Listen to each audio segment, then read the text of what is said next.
surge of resources to address the humanitarian needs of the individuals, many of whom include families with young children.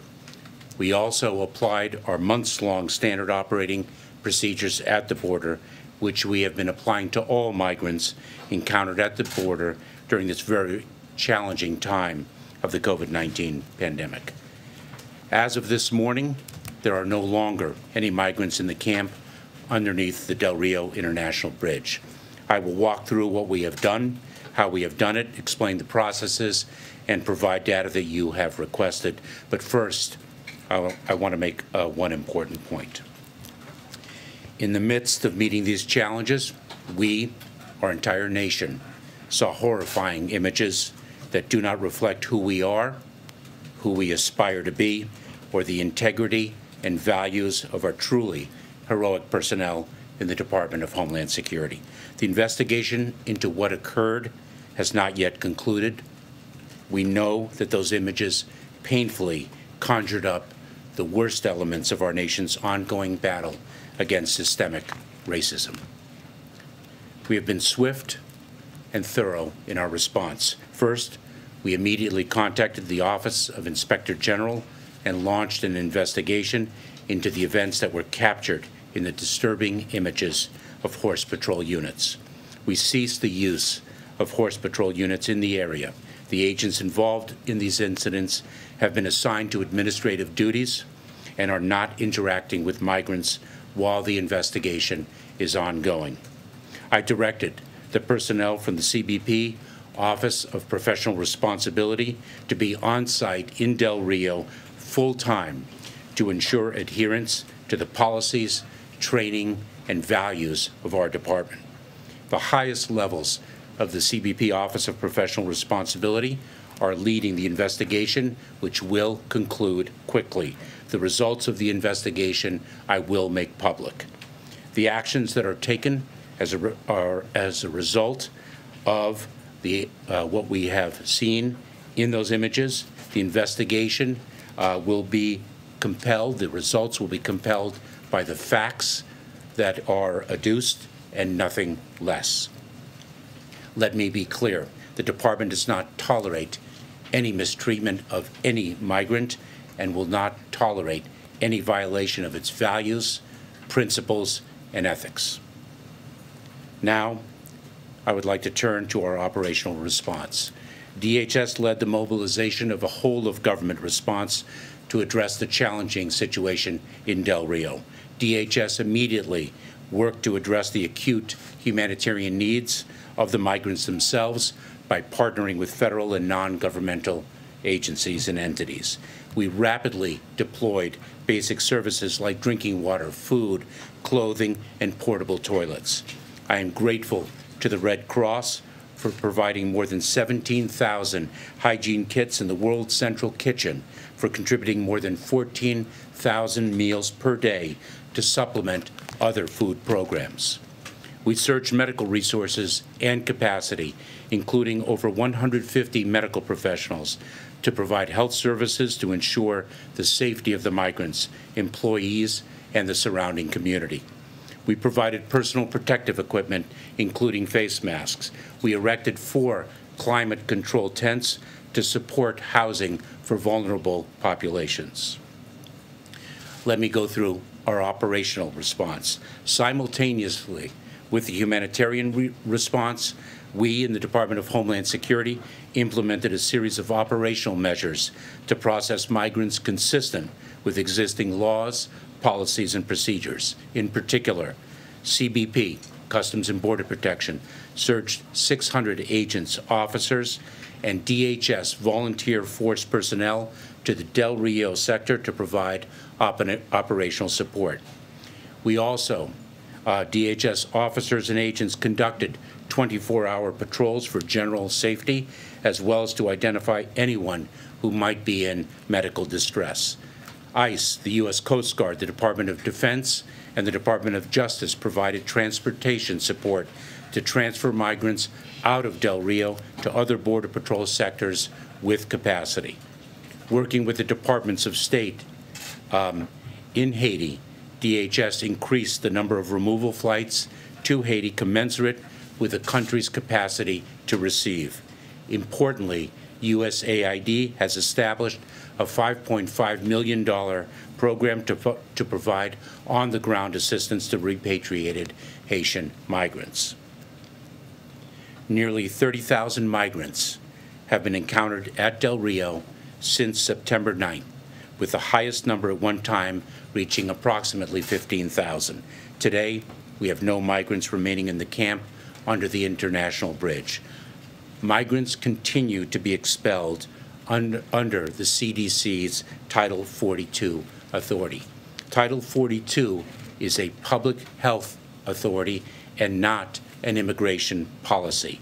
And it is important to note that Title 42 is applicable and has been applicable to all irregular migration during this pandemic. It is not specific to Haitian nationals or the current situation. Some more data. To date, DHS has conducted 17 expulsion flights to Haiti with approximately 2,000 individuals. Those who are not expelled under Title 42 are placed in immigration removal proceedings. Let me take a step back and explain the process. There are two exceptions to the applicability of Title 42, the Public Health Authority. Number one is if an individual has an acute vulnerability, such as an urgent medical care, and two, if in fact our operational capacity is such that we are not able to execute the Title 42 authority that rests with the Centers for Disease Control. I should also say that there is a Convention Against Torture exception if someone claims torture, which is a distinct legal standard. Individuals, as I mentioned, with acute vulnerability can be accepted from the Title 42 application. Approximately 12,400 individuals will have their cases heard by an immigration judge to make a determination on whether they will be removed or permitted to remain in the United States. That is a piece of data that has been requested of us. If someone is not subject to Title 42 expulsion for the three reasons that I explained: acute vulnerability, operational capacity limitations, or a Convention Against Torture exception, then the individual is placed in immigration proceedings. That means they go before an immigration judge in an immigration court. If they make a claim that they have a basis under law to remain in the United States, then the judge will hear and adjudicate that claim. If the judge determines that the claim is not valid, the individual will be removed. An estimated 8,000 migrants have decided to return to Mexico voluntarily, and just over 5,000 are being processed by DHS to determine whether they will be expelled or placed in immigration removal proceedings under Title 8. We have previously articulated publicly, we've previously expressed that in light of the fact that we had such a significant number of individuals in one particular section in Del Rio, Texas, that we were moving people to other Customs and Border Protection processing centers to ensure the safe and secure processing of those individuals, and we will assess the ability to exercise the Title 42 Public Health Authority in those processing centers, and if any of the exceptions apply, then we will place those individuals in immigration enforcement proceedings.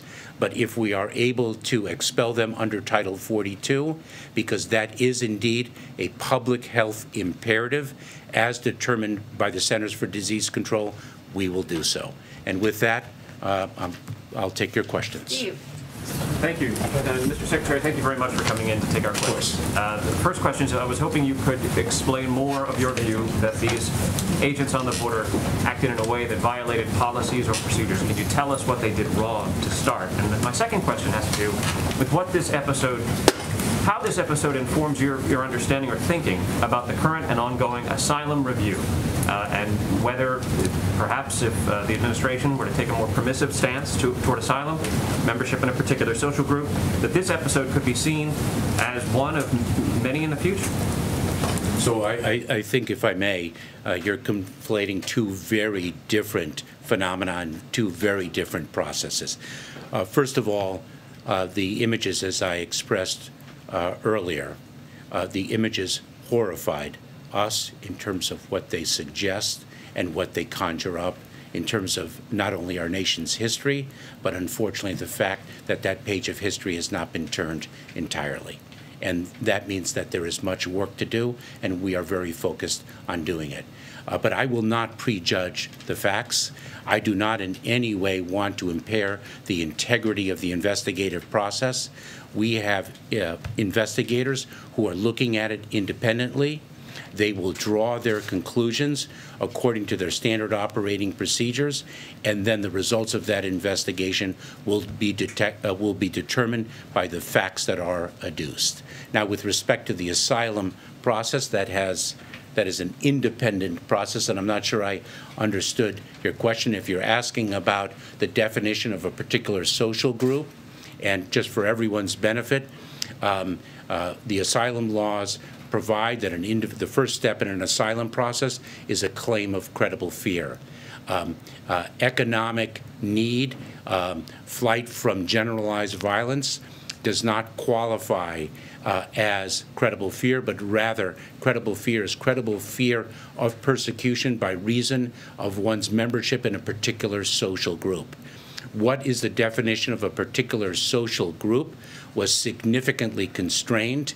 That's an understatement in the Trump administration, and there is a body of law that speaks to that definition, and that definition is currently under review. Right, but Mr. Secretary, if I may, and forgive me for just the follow-up on this point. Yes. The question was, if this administration were to take a more permissive stance toward that definition, could this be what we've just experienced in the last several weeks, just the first of many similar instances to occur in this country on the border?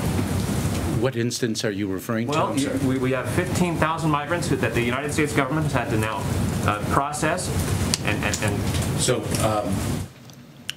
we determine the standards to apply in a claim of persecution according to the principles that a government should have, both domestically and in the international architecture, with the treatment of individuals who are fleeing persecution by reason of their membership in a particular social group. It is not a tool of deterrence to define what a particular social group means. Tam? Yeah, the people who, sorry, I'm here, hiding behind a mask. The people who were under the bridge, you've talked about, some of them have gone to Mexico, some of them have been flown to Haiti. The others, are they spread out at CPB holding facilities, or have some been released into the community or released to family members awaiting hearing? So you ask What's their status? So let me be clear. So some have been returned to Haiti, indeed. Others have been moved to different processing facilities along the border in light of operational capacity. And then many of them will be returned to Haiti from there. And if any of the exceptions apply, they will not be returned to Haiti, but placed in immigration enforcement proceedings. I should say released is a very general term, and I may need to drill down on that if I may. Individuals, some of them are detained, some of them are placed on alternatives to detention. We remain in touch with them. We monitor them to ensure their appearance in court at the designated time of appearance. Does that answer your question? It does. One other question. And I provided the data if I need to do so again. Yes. No, I got that. The broader question is that it seems like there are border crises that keep popping up sort of like whack-a-mole. Every month or so, there's another clump of people or another major issue or unaccompanied minors. And is there a plan to maybe have, like FEMA-type teams that go to these crisis points? Or is the goal to somehow stop having these crises that keep breaking out? Well, look, you mentioned FEMA. So 2 points, if I may. Let me first address the fund. Well, let me go in reverse. From an operational response perspective, we addressed the challenge of unaccompanied children in March, and I said then that we had a plan, we were executing our plan, and it would take time. And in fact, within 60 days or so, we went from an average time of an unaccompanied child in a Border Patrol station of 124 hours to less than 25 hours. And we did that through our operational capacity throughout the Department of Homeland Security, as directed by the President in an all-of-government effort. Here, last weekend, we had approximately 15,000 individuals in the Del Rio section. I committed to addressing that within 10 days, and today we have none, and that was because of the Department of Homeland Security's assets with the assistance of others across the government. That is something very different than the fact of the dynamism of irregular migration writ large, and the fact that this is a situation that has occurred from time to time ever since I can remember in my more than 20 years of government service. And the President has spoken very powerfully about this from day one and before he assumed office. First and foremost, and most fundamentally and foundationally, we are dealing with a broken immigration system, and we need legislative reform. And everyone agrees. In a world where unanimity is so difficult to achieve, there is one thing as to which there is unanimity, and that is the need for comprehensive immigration reform. And unfortunately, it seems to remain elusive, but our real dedication to achieving it is unrelenting, and we continue to do so. Number one. Number two, we have a three-part plan.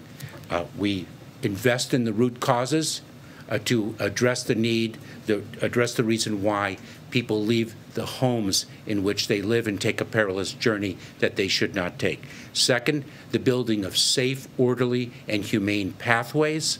And third, rebuilding an asylum system and a refugee program that were dismantled in the prior administration. This takes time, and we are executing our plans. Thank you, Mr. Secretary, and thank you for being here. I know we had suggested it'd be great to have you, so it's good to see you in the same week we made that request. Starting with the situation in Del Rio, the mounted units are temporarily suspended. Are you considering eliminating them altogether? So we're going to take a look. What we were focused on right now is addressing the urgency of the situation in Del Rio under that bridge. We are still getting through it. Remember, as I mentioned in response to the prior question, we still have operational needs across the border with respect to this particular population of individuals. But we're going to be taking a look at this. What the Horse Patrol is customarily used to do for everyone's benefit is, horses are able to cross terrain that might not otherwise be traversed. And what they often do, and in fact most often do, is assess a situation and actually assist in helping people in distress. And that Horse Patrol, the Horse Patrol that the Customs and Border Protection employs, the Border Patrol specifically, has actually saved lives many times before. But we will take a look. And just because yours is such a sprawling department, you face multiple issues at once. The situation regarding Afghan refugees that are being processed by your department. We've had a few questions on that haven't entirely been answered. I'm just curious if you know how many cases of forced marriage or so-called child brides has DHS found in the system so far? To my knowledge, we have not found one, but I will tell you that we have experts at the airport and beyond who understand that phenomenon very, very well, who know how to detect the indicia, the signs of any such activity, and are able to place people in secondary screening, discern the facts, and make the decisions that the facts so warrant. We are very skilled in that. Thank you, Mr. Secretary. I know you said you'd be looking into this, but the president was really clear today. He said those Border Patrol agents on horseback seen in those images will pay. He said it's dangerous. He says it's wrong. And he said there will be consequences. So do you disagree with that? Oh, no. I know the president was echoing the sentiments of the American public in response to the images and what those images suggest. But I want to speak to the fact that this investigation will be based on the facts that the investigators learn, and the results of the investigation will be driven by those facts and nothing less and nothing more. But the president said that they would pay, so you guys are not on the same page on that. I think the president was speaking in terms of the horror that he observed from seeing the images and what they suggest. So, that investigation will have integrity, I can assure you of that. Thank you, Mr. Secretary. I understand you guys have been saying since January 20th you inherited a broken system. There's a lot of work to be done here, but you had thousands of people living in squalid conditions, limited opportunities to go through asylum processes here. Advocates have been warning about situations like this for months now. How much responsibility does the administration take for these situations continuing to kind of pop up in various places? So if you're addressing the situation in Del Rio, I will tell you that it is unprecedented for us to see that number of people arrive in one discrete point along the border in such a compacted period of time. That is unprecedented. We have the chief of the Border Patrol, Raul Ortiz, is, I think, a 30-year veteran, and he has not seen that before. And what we do when we see something that is unprecedented is we respond, and in respond, we did. Steve. Some Democrats have wanted you to be more lenient on the asylum claims because of the earthquake that Haiti went through. Have you considered that at all, sir? So let me speak to that.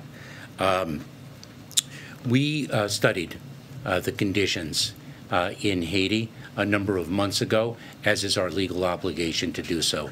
And based on the country conditions that we observed and studied, what we did is we designated Haiti for temporary protected status for those Haitian nationals resident in the United States who were here prior to July 29th. And we were mindful of the assassination that occurred, and we were unsure of the results of that assassination in terms of the stability of the political order. Once a new leader took office and things seemed to settle down, we determined that the July 29th date was equitable to address the humanitarian relief of Haitian nationals already resident in the United States. We have continued to study the conditions in Haiti, and we have in fact determined, despite the tragic and devastating earthquake, that Haiti is in fact capable of receiving individuals, and we are working with Haiti and with humanitarian relief agencies to ensure that their return is as safe and humanely accomplished as possible. I was around, I was at U.S. Citizenship and Immigration Services on January 10th, 2010, the date of the last earthquake in Haiti, and that was distinct from the earthquake that devastated people more recently.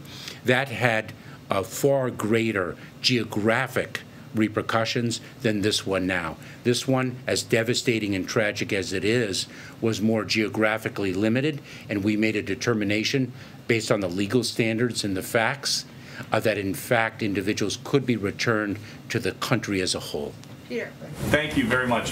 Just to go back, please, to the images of these mounted Border Patrol officers. You said on Saturday, or rather on the 20th, to ensure control of the horse, long reins are used. The person who took these photos of the Border Patrol agents says, I've never seen them whip anyone. So why is the president out there today talking about people being strapped? So let me correct the statements in your question, if I may. It was on Friday. No, if I may. It was on Friday when I was, actually it was on Monday, I believe, when I was in Del Rio on the ground. And I made the statements without having seen the images. I saw the images on the flight back, and I made the statement that I did with respect to what those images suggested. The horses have long reins, and the image in the photograph that we all saw and that horrified the nation raised serious questions about about what occurred. And as I stated quite clearly, it conjured up images of what has occurred in the past. Let me finish. There's also a question of how one uses the horse and how one interacts with individuals with the horse. And so I'm going to let the investigation run its course. I'm not going to interfere with that investigation. The facts will be determined by the investigators, and then the results will be driven by the facts that are determined. And just to follow up, please, before the facts are in, is it helpful to your investigation for the President of the United States to use inflammatory language like people being strapped? Let me just be very clear and repeat what I've said. I am not concerned with respect to the integrity of the investigation. We know how to conduct an investigation with integrity. I served as 12 years as a federal prosecutor. There were a great deal of comments in many of the cases that I handled in the public sphere, and I know how to maintain the integrity of an investigation, and this investigation will have integrity. Just a few more here. Mr. Secretary, thank you. Are Title 42 expulsions sending Haitians back to danger in Haiti immoral? Yes or no? No, they are not. They are driven by a public health imperative. I understand the public health imperative, but are they immoral? But let me explain, because let me be quite clear. We do not conduct ourselves in an immoral way. We do not conduct ourselves in an unethical way. In fact, we are restoring people by reason of the immorality of the past administration. We are reuniting families that were separated. Let me explain something, the reality of the situation, because we're dealing with a great number of individuals who are encountered at the border in a congregant setting and placed in customs and border protection, border patrol stations. And that can cause the significant spread of a pandemic. And it is in light of the operational realities that the Centers for Disease Control made a determination in its public health expertise that Title 42 authority must be exercised. It is a statutory authority. And they made the determination that the public health of the migrants themselves, our personnel, local communities, and the American public require it. And that is why we are exercising that authority to serve the public health. Over 600,000 Americans have died. More than 40 U.S. Customs and Border Protection personnel have died. Many migrants have gotten sick. We are doing this out of a public health need. It is not an immigration policy. It is not an immigration policy that we would embrace. Okay, Rachel, last one. Go ahead, Rachel. Secretary, thank you. Open, so we'll hear, let's have Rachel have a question. Congregation under the bridge, congregating, they were just mentioning COVID. What is the situation there? I know that the crowd has been dispersed. Do we know who has tested positive, if people got sick, any kind of symptoms among this group of 15,000 you said? Yes. So we did not test that population of individuals. We do not know. I do not know. I should say, if I may be perfectly accurate, I do not know whether anyone was sick with COVID. We certainly had some individuals get sick, not specifically with COVID to my knowledge, and we addressed their illnesses. In fact, we set up medical tents that had a certain standard of ability to address medical needs. It's hot in Del Rio, Texas. We had cases of dehydration. We had other situations, and that is precisely why we surged approximately 150 medical professionals to address the medical needs of that population. That is why we set up medical facilities with the appropriate equipment to address their medical needs. And I must say, what I saw of the Border Patrol and other personnel was quite frankly heroic. This is not their customary obligations, and yet they took great pride in addressing the needs of the people. With all due respect, sir, your statement that this is not who we are belies the actual treatment of Haitian immigrants, not just in this administration, but in administrations of both parties going back decades. And you seem to be distinguishing between violence and violence. What is the difference between the type of violence that Haitians are fleeing in Haiti and the type of devastation and other devastation that they're fleeing as compared to other immigrants and asylum seekers? Democrats, left and right, up and down, have been talking about the violence that people have been fleeing Central America and South America. And the president, even during his campaign, talked about the fact that this created a need to create a pathway and an asylum system.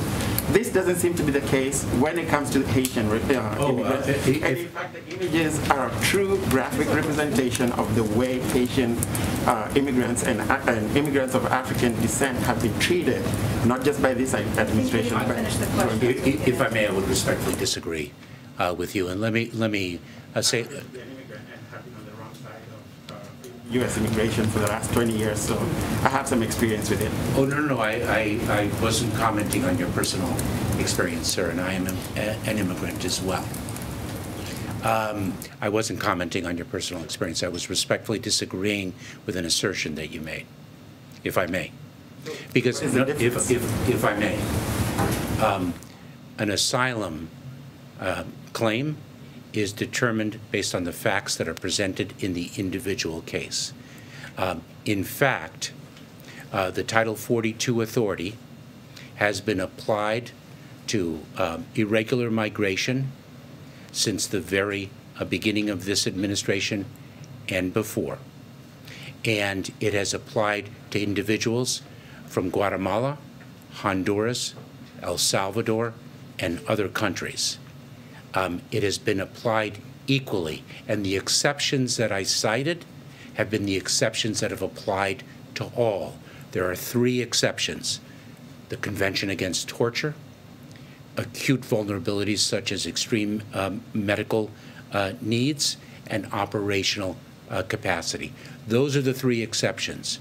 Title 42 authority has been applied irrespective of the country of origin, irrespective of the race of the individual, irrespective of other criteria that don't belong in our adjudicative process, and we do not permit in our adjudicative process. Thank you, Secretary. The whipping, the whips, the horse whips. Sir, that is something that horrified us all. And you know, this morning I was on radio, and the interviewer said that it troubled very profoundly the Black and the African American community. And I said one thing, and this should be clear. Those are not the only communities that it horrified. Those are not the only communities that it concerned. Of course, that concern might be most acute given the history in this country and in other parts of the world. But all of America is horrified to see what those images suggest. Thank you so much, Secretary Mayorkas. Appreciate your time. He'll come back, I promise. I know there's lots of questions, but we have to let him go back to his job. Thank you, Secretary. Thank you all. Thank you. Thank you so much, Secretary Mayorkas. You're always invited. Open invitation. Okay.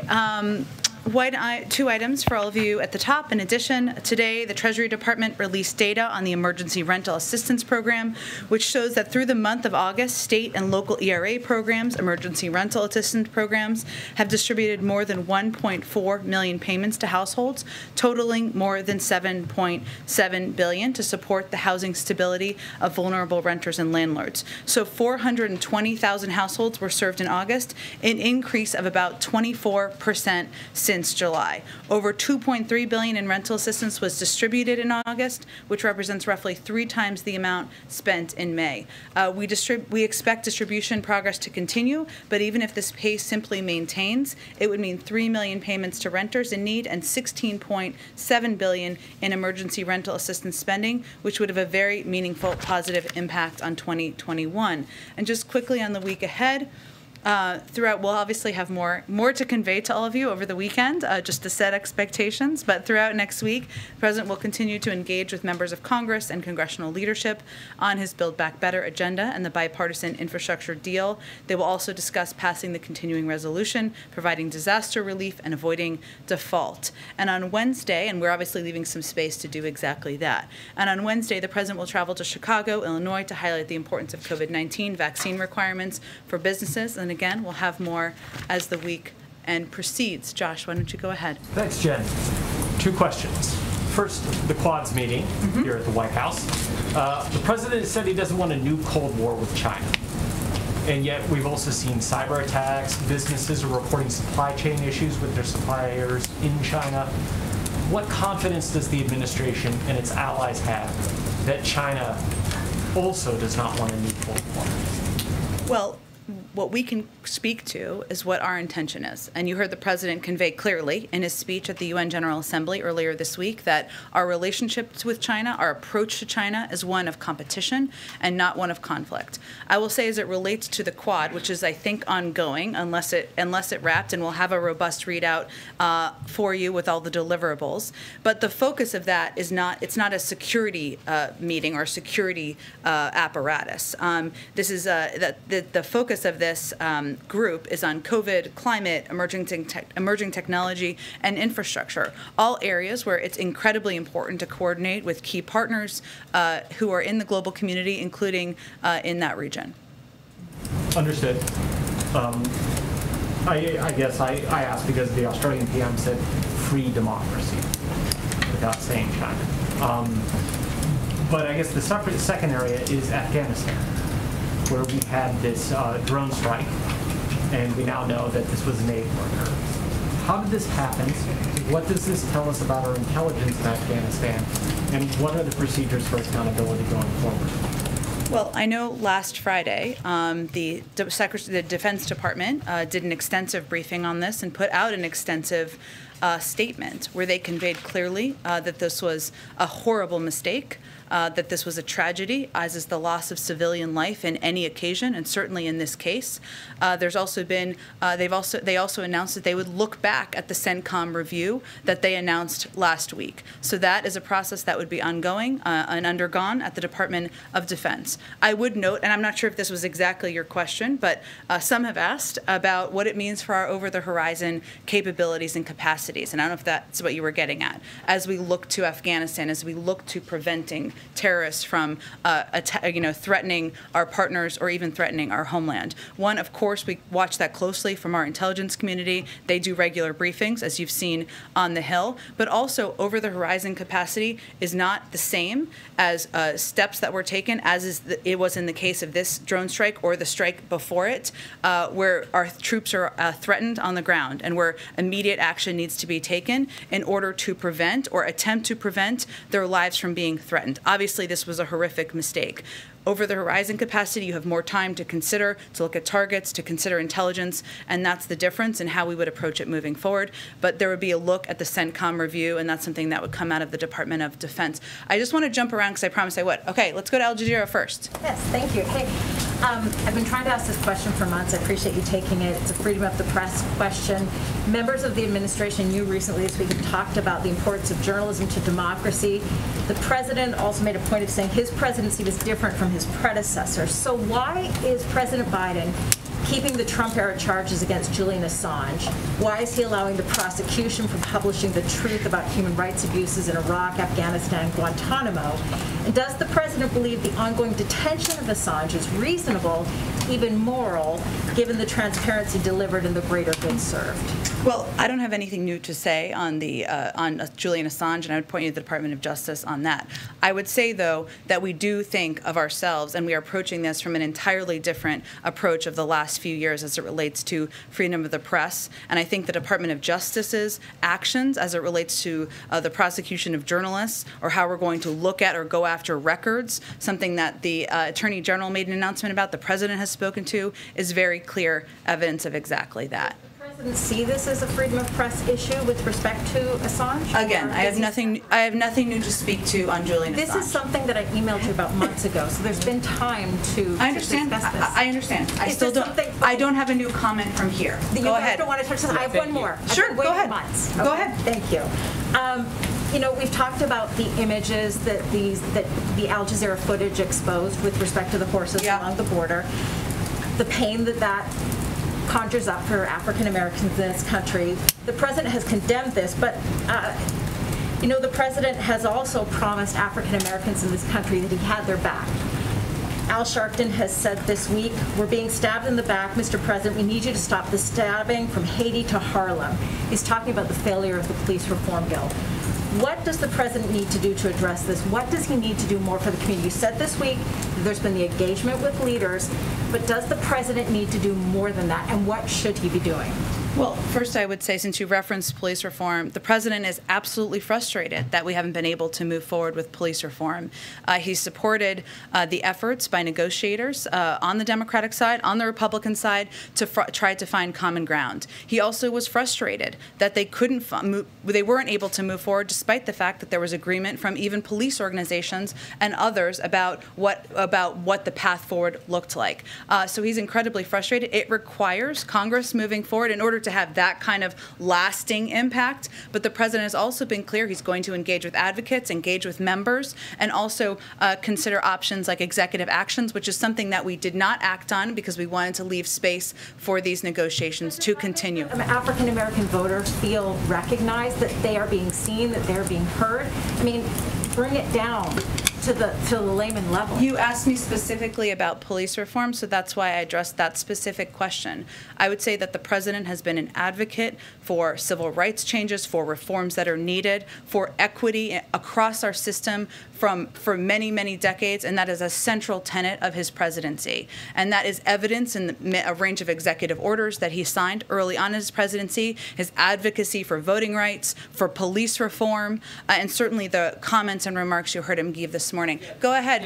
Thanks. The former president last night, in response to the subpoenas that were announced by the January 6th committee, said that he was going to assert executive privilege. He's not in the executive branch anymore, so I don't think he can do that. Has he reached out, or has his people reached out to the Biden administration to say, hey, we don't want the communications between former President Trump and Mark Meadows, for example, to be released? And how would this White House deal with that kind of request? Well, I'm not aware of any outreach. We don't get regular outreach from the former president or his team. I think it's safe to assume. I would say that we take this matter incredibly seriously. The president has already concluded that it would not be appropriate to assert executive privilege. And so we will respond promptly to these questions as they arise, and certainly as they come up from Congress. And certainly we have been working closely with congressional committees and others as they work to get to the bottom of what happened on January 6th, an incredibly dark day in our democracy. Okay, let's go to Yahoo.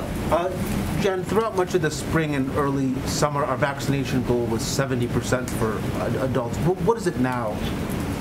It's much higher than that. I'm happy to get the up-to-date to today data from the COVID team. I know it's over 75%. It's something that we see continue to climb. It's something that we've seen climb over the past several weeks as mandates have been put in place by companies, as there has been, unfortunately, a rising fear of Delta, as people have seen horrific images on television. So we have seen encouraging climbs in vaccinations and vaccination rates in communities across the country. I understand that, but what goal are we trying to hit? When will we know that we've succeeded in our vaccination? We're going to try to get as many people in the country vaccinated as humanly possible. We're not going to put an end limit on that. It's a continuing work, a continuing top priority of this administration. Shelby, go ahead. Thanks. So we know that the Vice President has been tasked with addressing the root causes of migration. A Democratic congressman from Texas told CNN yesterday that the Vice President's trip to Mexico and Central America had no impact. So first, I'm wondering if the administration can just detail some tangible examples of the actions in addressing the root causes of migration that have had a tangible, an actual impact. And then secondly, what specific causes root causes is the Vice President currently addressing to help curb Haitian migration from places like Chile and Brazil? Well, I think as the Vice President and the President have both conveyed, this is going to be a long-term effort.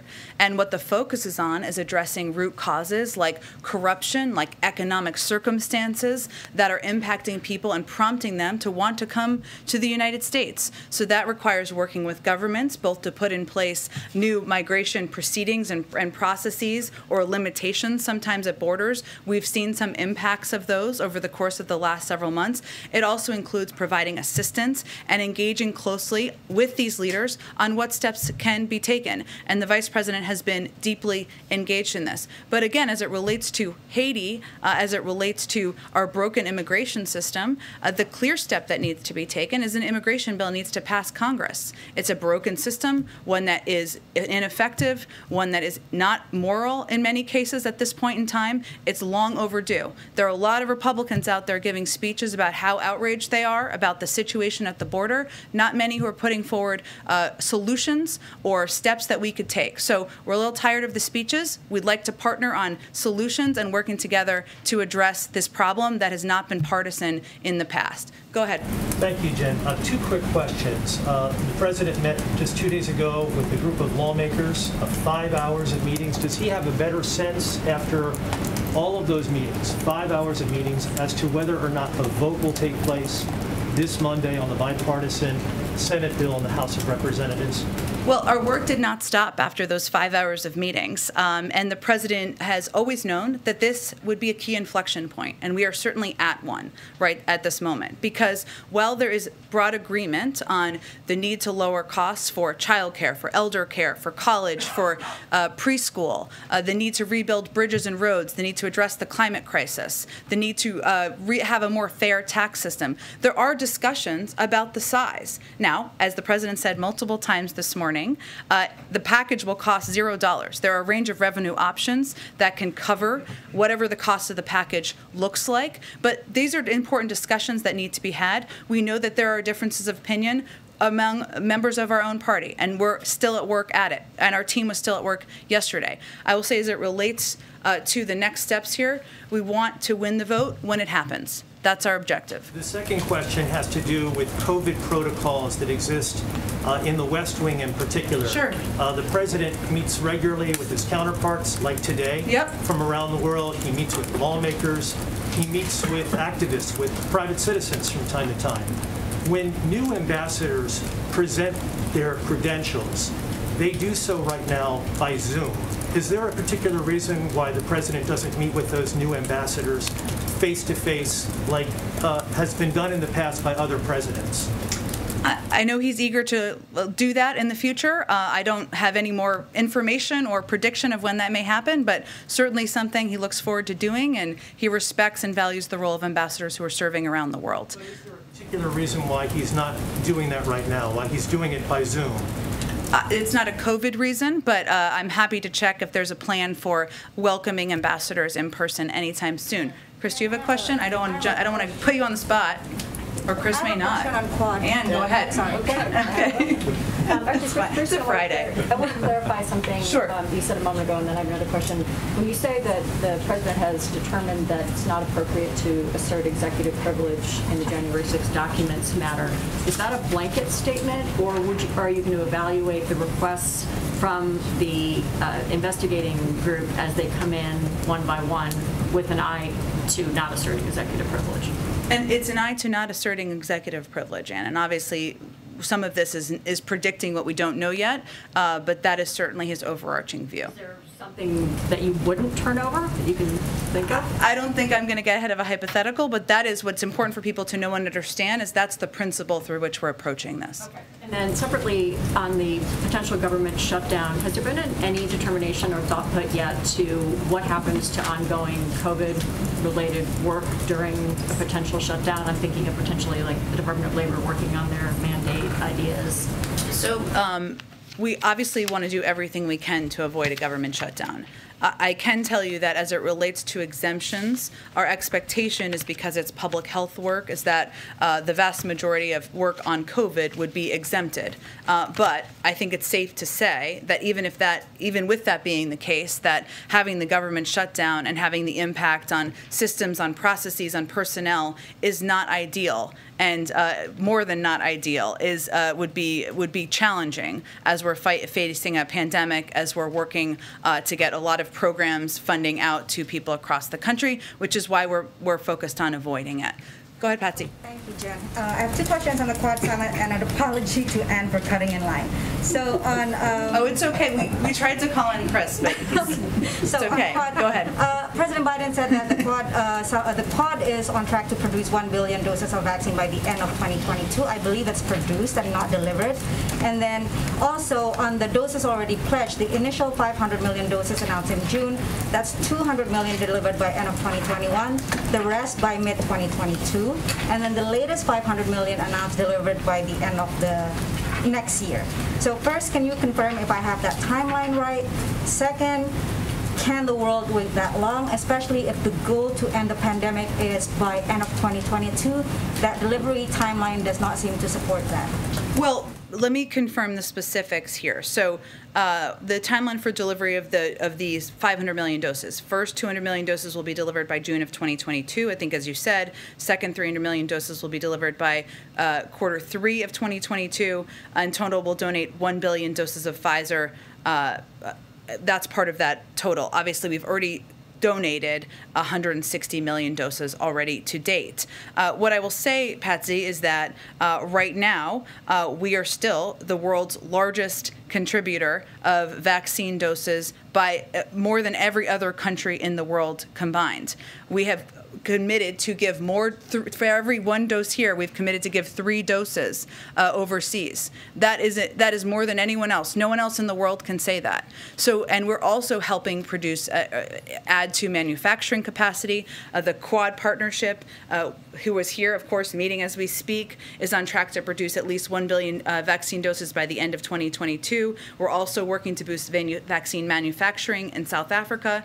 But we need help from the rest of the developed world. And the rest of the developed world needs to also step up. We're going to continue to increase our role in contributing vaccines, contributing know-how, making sure that we are playing a constructive role in bringing an end to the pandemic. But we need the rest of the world to step up, and that's what our focus is on. Karen, go ahead. Question on Quad. Did the president discuss over-the-horizon capacity with Prime Minister Modi in particular, whether it involves Pakistan or India? It's, I know we were going to put out a joint statement. I'm not sure if it's out at this point in time. The Quad meeting was also ongoing when I came out here, but we'll have a lot that we will put out to all of you. Go ahead, Karen. Thanks, Jen. 2 questions. The DHS secretary several times said he didn't want to impair the integrity of the investigation into the Border Patrol agents. He said, I will not prejudge the facts. Did the president prejudge the facts when he said, I promise you those people will pay? I think what you heard from the president is a very human and visceral response to those images, which I think reflects how a lot of people in the country felt when they saw them.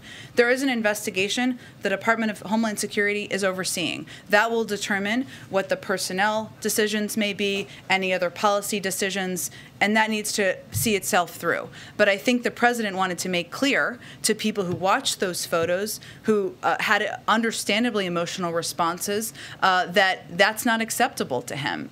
Even while the investigation is happening and moving forward, that will determine what the consequences will look like. On the reconciliation package, Senator Manchin told reporters on Wednesday night that the president, quote, basically just said, find a number you're comfortable with based on the needs you still have and how we deliver it to the American people. The president today said, forget the number, and that lawmakers shouldn't be focusing on that top line number. So what changed from Wednesday's meeting when he said, give me a number, to today to forget the number? I know this sounds hard to believe, but they're not actually contradictory. What the president was trying to convey today repeatedly is that there's a lot of focus on the top line number, but ultimately there are a range of proposals on how to pay for it by making the tax system more fair. So actually the cost is 0. zero. That was the point he was making. So, and that's why he's been so focused on telling the story of the substance. And as it relates to Senator Manchin or anyone else who may have different points of view, and we welcome that in the Democratic Party, of course, in democracy, yes, part of this is a disagreement or discussion, I should say, about what the size of the package, what the top line, even though it's going to be paid for and will cost zero, will look like. So both things are true. Go ahead. Can I ask, can you talk to the president, what's his approach at this point in time with his domestic agenda? And the reason I ask that is because there have been moments, particularly with COVID relief, where he was basically like, I need this and I need this now to lawmakers. Lawmakers I spoke to and met with them on Wednesday were very clear. He was soliciting information. What are you looking at? What do you need? What's important to you? When does he hit the moment of, all right, I need this now. Like, we need to get this done. This is my red line. We're moving. Well, I talked to the president about this morning. His view is that this is a process. And he understands and has lived through many of these processes in the past. And his approach is you have to listen. You have to hear people out. You have to answer their questions. And yes, at a certain point, you need to forge a path forward and look to unify a range of viewpoints on wherever there may be some marginal disagreements. We're in the middle of that inflection point now. And the next several days, weeks are going to be pivotal in that. There's no question about it. But he also understands and has been through enough of these processes before to know that he needs to listen, he needs to be a partner with members, and he's ready to pick up the phone, invite people down, COVID-friendly snacks, as I said the other day, to play a constructive role in that. He also knows that sometimes those conversations need to happen at a staff level, a senior staff level, or senior staff to member level, or staff to committee level. He knows of all people how this process works, and he's just evaluating hour by hour how he can be the most constructive in unifying a path forward. Go ahead. Just one other question. What, if any, comment does the White House have on the apparent results of the new GOP-backed review of ballots in Maricopa County? The draft report appears to show the president earned 99 more votes, the former president 261 fewer. It confirmed what we have all known for some time, and what millions and millions of people in the country know.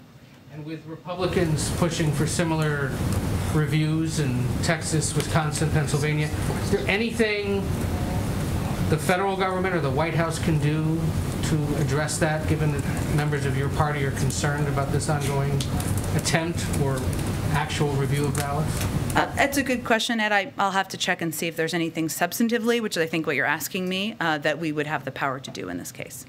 Go ahead. Thank you, Jen. Two topics really quick. First, the president has said, and you have tweeted, that allegations of wrongdoing based on files pulled from Hunter Biden's laptop are Russian disinformation. There is a new book by a Politico reporter that finds some of the files on there are genuine. Is the White House still going with Russian disinformation? I think it's broadly known and widely known, Peter, that there was a broad range of Russian disinformation back in 2020. Okay. Moving on to the border. Following up on a question from earlier in the week, why hasn't President Biden ever visited the southern border? What would you like him to do at the southern border, and what impact do you think that would have on the policies? Why doesn't he want to go? I don't think it's an issue of wanting to go. I think it's an issue of what's most constructive to address what we see as a challenging situation at the border and a broken immigration system. And his view is the most constructive role we can play is by helping to push immigration reform forward, helping reform the broken policies of the last several years, and listening to his team of advisors who have been to the border multiple times about what the path forward should look like. So why is this the one crisis, then, that he thinks he can manage better from here without having seen it than going to the southern border and I can assure you the president is well aware of what the challenges are in our broken immigration system, something he watched closely over the last 4 years. Okay, go ahead, Steve. Just to put a fine point on your answer to Karen's question, sure. I'm sure that the union officials and lawyers who will be representing these agents are want to know. Is it your view or the White House's position that what the president said this morning is not legally operative with respect to consequences and these people paying? It was simply his personal view and not representative of actions that the government will take? The president was not prejudging the outcome of an investigation either. The president was responding from his heart and responding to seeing horrific photos that we have seen over the last several days. But he is the head of the executive branch. The Constitution vests him with the authority in Article 2. You're saying that what he said will not not necessarily be the outcome? Again, there's an investigation that's ongoing. I don't know that anyone saw those photos and didn't have a similar reaction to the president's, and that was what it was a reflection of. Go ahead. Thank you, Jen. As you know, Afghanistan's situation is still bad and lack of food in Afghanistan. I don't know that the United States has any plan for humanitarian help and assist with Afghan people. We actually do. So I would say the Department of Treasury actually today announced 2 general licenses to allow humanitarian aid to continue to flow in Afghanistan despite U.S. sanctions. And our priority is, of course, ensuring that 100% of humanitarian assistance goes directly to independent organizations like UN agencies and NGOs who can provide vulnerable Afghans with critically needed food, emergency health needs, including COVID-19, and other urgently needed humanitarian relief. So all funds are directly closely vetted through local and international partners. This is one of the reasons we've been focused on getting the airport up and running, and these NGOs and UN agencies are experienced in working in challenging environments to get the food and assistance to exactly the right people. Go ahead. Okay, last one. Sorry, last 2. Go ahead. Quickly, Nancy Pelosi said, as we've noted, that there's going to be a vote. They hope to pass both the bipartisan infrastructure bill and the social safety net multi-trillion-dollar bill, with details still to be ironed out. What is the political risk for Democrats if that does not pass on Monday? We want, when the vote happens, we want to win the vote. That's what our focus is on. We'll let leadership determine the next steps beyond that. Understanding that, but recognizing, as we've heard from some progressives, that they may have as many as 90+ votes who would oppose this right now if there isn't passage by the Senate on the social safety net bill. What's at risk? This is ultimately what the president ran on, that he could get these things done. So what is the risk in terms of the motivating factor for Democrats? Our objective is for when the vote is called for us to be able to win the vote. So I don't think that's a point we're planning for at this point in time. All right. Oh, Rachel, last one. Just one quick question on the January 6th election in Congress. We know he sent out those subpoenas to Trump's inner circle. Congressman Adam Schiff said that he would ask the Justice Department to enforce those subpoenas if necessary. Does the administration and the White House support that? Well, I know that they've been called to appear in October, I believe, if I saw in reporting. So in our view, it would be premature to discuss either point, discuss this, I should say, or speak to it, because the subpoenas have just been issued, and we haven't seen the response quite yet. Thanks so much, everyone. Have a great weekend. Thank you. Look ahead. That's my question, Karen. That's my question. You've been listening to the daily White House press briefing with Department of Homeland Security Secretary Alejandro Mayorkas addressing the situation at the southern border in Del Rio, Texas, where he said thousands of migrants showed up at once in response to those disturbing images involving border agents and migrants, which Mayorkas called horrifying. He says horse patrol units have been suspended and there is an investigation ongoing. He went through the multi-agency operational and humanitarian response at that border region and gave some of the numbers. He says some of the migrants have been returned to Haiti. 12,400 have been dispersed into different border processing centers and are being allowed to stay in the U.S., while those who meet specific criteria will have the opportunity to apply for asylum. He said 8,000 have returned to Mexico voluntarily.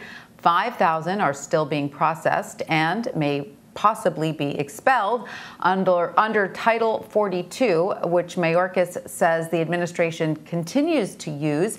He called it a necessary tool to fight the spread of COVID. We're going to take a quick break, but we've got a lot more news ahead, so stay with us. You're streaming CBSN, CBS News, always on.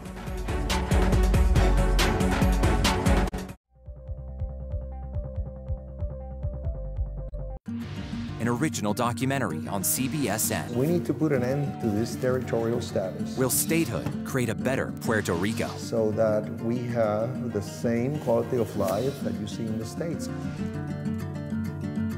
What do you